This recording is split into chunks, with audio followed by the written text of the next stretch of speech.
Good afternoon guys, welcome back to my channel. আজকে একটু বেরোচ্ছি, আবার একটা ভালো কাজের উদ্যোগ নিয়ে যাচ্ছি। ড্যাডি সমস্ত ব্যবস্থা করেছে। সেটা হচ্ছে এই যে দুদিন আগে ঢাকুরিয়ার পাশে, রেল লাইনের পাশে যে স্লামটা, মানে পরপর যারা আছেন আর কি, ওনাদের যে আগুন লেগে প্রায় 8-10টা ফ্যামিলি, মানে বাড়ি একদম পুড়ে গেছে। 18টা ফ্যামিলির ভীষণ বড় ক্ষতি হয়ে গেছে।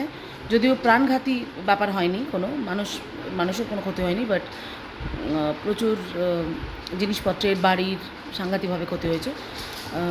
খুবই খারাপ অবস্থা ওনাদের। তো সেই জন্য ওনাদের জাস্ট একটু সাপোর্ট দেওয়ার জন্য, পাশে দাঁড়ানোর জন্য কিছু খাবার দাবার, একটু সাহায্য নিয়ে যাচ্ছি।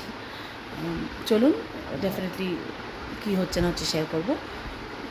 দেখতে থাকুন, ভালো থাকবেন সবাই। পুরোটাই সব কালো, কি পর্যন্ত হ্যাঁ হ্যাঁ হ্যাঁ হ্যাঁ, আরে বাবা, বিভৎস অবস্থা। আসুন এদিকে একটু, কটা বাজে এখানে? টাইমটা কটা দিদি? কটা বাজে? হ্যাঁ, কি সাংঘাতিক অবস্থা সত্যি। আরে ট্রেন আসলে যদি যা কপালে থাকে হবে।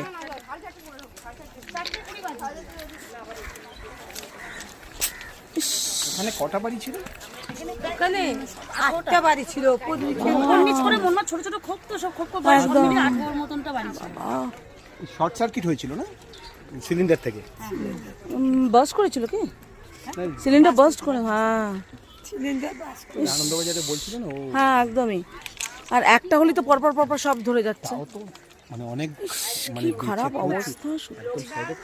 লোকাল ছেলে পেলে, লোকাল সবাই হ্যাঁ, বাসিন্দা। তখন এরা পেছনে একটা পুকুর আছে, এটা থেকে জল, এদিকে সবার বাড়ি থেকে জল, সবার বাড়ি থেকে জল। স্বাভাবিক তো। পাবলিক প্রচুর হেল্প করেছে। তারপরে মানে বাজারের বউগুলো এসেছিল। আমাদের পাড়ার ছেলেরা তো একদম খুবই ভালো, বাহ, ঝুঁকি দিয়ে একদমই। বিপদের সময় যারা থাকে তারাই সবচেয়ে বড়। 100 বার আটকাতে পারলে বিরাট টাকা। ভীষণ একদম তো। কেন করি বলুন তো?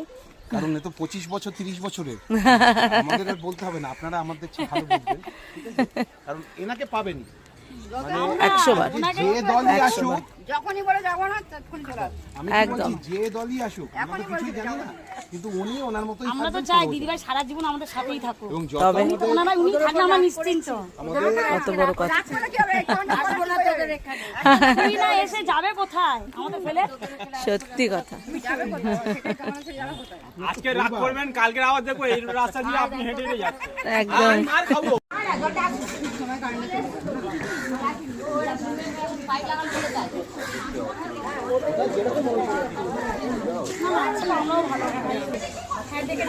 ওকে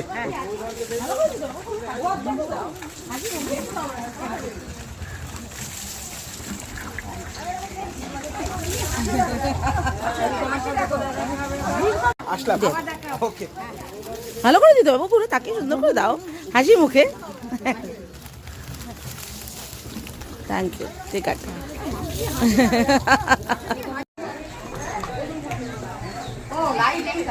ও ঠিক আছে, অসুবিধা নেই।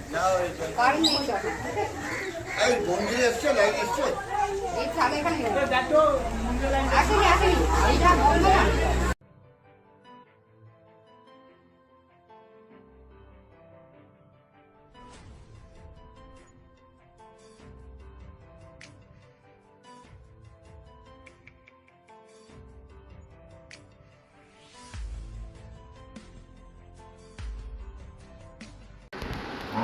এই জাস্ট ফিরলাম।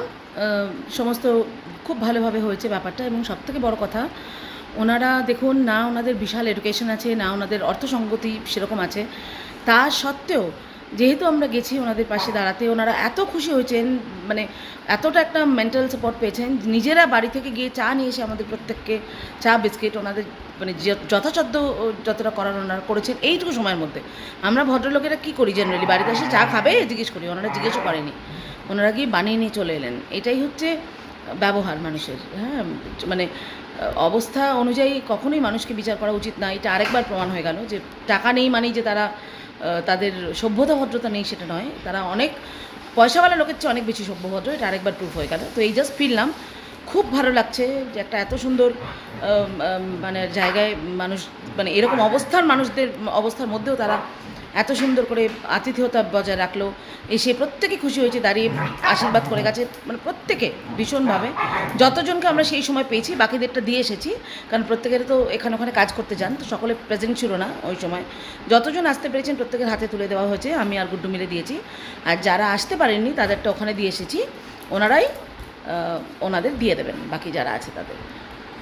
তো ভালো থাকবেন আপনারা সবাই, lots of love, bye, take care.